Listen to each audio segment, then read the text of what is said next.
حكم النقض اللي الناس فسروه غلط ما قالش إن المطلقة تخسر أجر المسكن.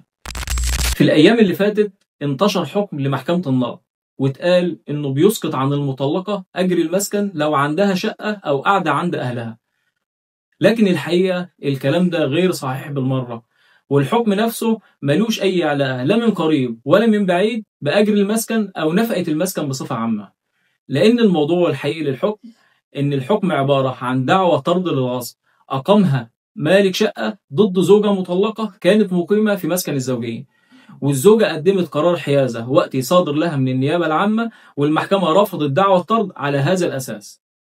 جت محكمة النقض في الحكم المذكور وقالت لا، ووضحت مبدأ مهم جدا إن قرار الحيازة قرار وقتي مش نهائي وملوش علاقة بالفصل في أصل الحق، ولا يمنع القاضي من بحث دعوى الطرد إذا كانت قائمة على مستندات ملكية أو حيازة قانونية.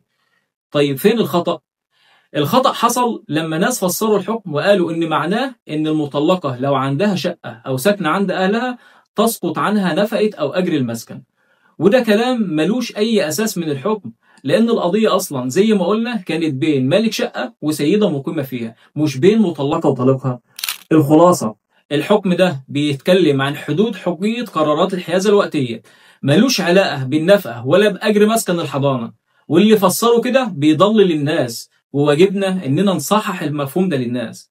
ومن خلال الفيديو ده عاوز أوجه نداء للمحامين ولكل المصادر القانونية: اقرأ الحكم كامل، افهم موضوعه، وبعد كده انقل المعلومة للناس. فأرجوك لو انت محامي او بتنقل محتوى قانوني دقق في كل كلمة بتنقلها، لان الناس بتاخد كلامك على محمل الجد، وحقوق أسر بتضيع بسبب معلومة ناقصة او تفسير خاطئ. وفي النهاية لو مهتم بالقانون تابعني.